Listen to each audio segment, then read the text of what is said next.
நேயர்களுக்கு வணக்கம். இன்னைக்கு அடுப்பில்லாத சமையல்ல ஸ்வீட் அவல் பாத் எப்படி செய்யலாம்ங்கறத பார்க்கலாம். அதுக்கு தேவையான பொருட்கள் என்னன்னு பார்த்தறலாமா? அவல் 1 கப், தேங்காய் துருவல் 1/2 கப், டூட்டி ஃப்ரூட்டி 2 டேபிள்ஸ்பூன், பேரிச்சை 3, காஞ்ச திராட்சை 1 டேபிள்ஸ்பூன், நாட்டு சர்க்கரை தேவையான அளவு. இப்போ அவலை வந்து ஒரு 10 நிமிஷம் நல்லா ஊற வச்சுக்கோங்க. ஊற வச்சுட்டு நல்லா தண்ணியை வந்து ஒட்ட பிழிஞ்சிடணும். பிழிஞ்சிட்டு நம்ம இந்த பவுலில் நம்ம ஒன்றா நம்ம மிக்ஸ் பண்ண போகிறோம். இதை பார்த்தீங்கன்னா அவல் வந்து நீங்கள் எந்த அவல் வேணாலும் எடுத்துக்கலாம். சிகப்பு அவலும் ரொம்ப நல்லது, சிகப்பு அவலும் எடுத்துக்கலாம், இந்த வெள்ளை அவலும் எடுத்துக்கலாம். ஏன்னா அவல் வந்து சேரவே மாட்டேங்குது, வயசானவங்க மட்டும்தான் சாப்பிட்றாங்க, குழந்தைங்க வந்து சாப்பிட மாட்டேங்கிறாங்க இல்லையா? அதனால் இது மாதிரி நம்ம டூட்டி ஃப்ரூட்டி போட்டு கொடுத்தோன்னா அது அப்புறம் இந்த பழங்கள்லாம் இருக்குது. ஸோ அவங்களுக்கு ரொம்ப ஹெல்த்தியாகவும் இருக்கும், கலர்ஃபுல்லாக இருக்கிறதுனால அவங்க விரும்பி சாப்பிடுவாங்க. நீங்கள் அவங்களே செய்ய சொன்னீங்கன்னா அவங்களே செஞ்சுக்கிட்டே சாப்பிடுவாங்க ரொம்ப இன்ட்ரெஸ்ட்டாக.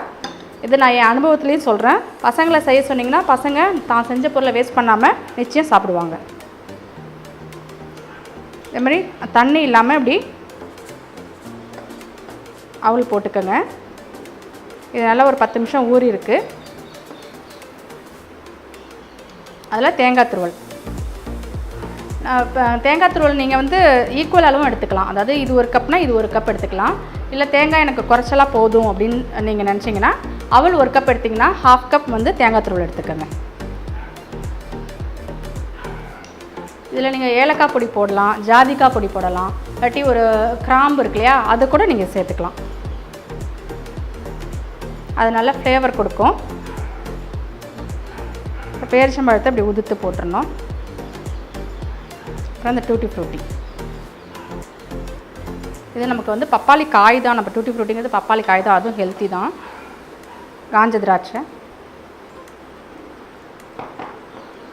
நாட்டு சர்க்கரை, நீங்கள் வெள்ளை துருவல் போடலாம், நாட்டு சர்க்கரை போடலாம், சர்க்கரைக்கு பதில் நீங்கள் இதை யூஸ் பண்ணிக்கலாம். இது எல்லாத்தையும் மிக்ஸ் பண்ணிவிட்டு நீங்கள் அப்படியே ஒரு பவுலில் போட்டு ஈவினிங் ஸ்நாக்காக குழந்தைங்களுக்கு கொடுத்தாங்கன்னா ரொம்ப நல்லாயிருக்கும், விரும்பியும் சாப்பிடுவாங்க. இப்போ நமக்கு டேஸ்டியான ஸ்வீட் அவல் பாத் ரெடி ஆயிடுச்சு. ஒரு கெஸ்ட்டு வந்துட்டாங்க, ஒரு வயசானவங்க வீட்டுக்கு வந்துட்டாங்கன்னா கூட இருக்கிறத வச்சு நம்ம இதை டிஃப்ரெண்ட்டாக செஞ்சு கொடுக்கலாம். எல்லாருமே ரொம்ப லைக் பண்ணி சாப்பிடுவாங்க. குமுதம் சேனலுக்கு சப்ஸ்கிரைப் பண்ணுங்கள், லைக் பண்ணுங்கள், ஷேர் பண்ணுங்கள்.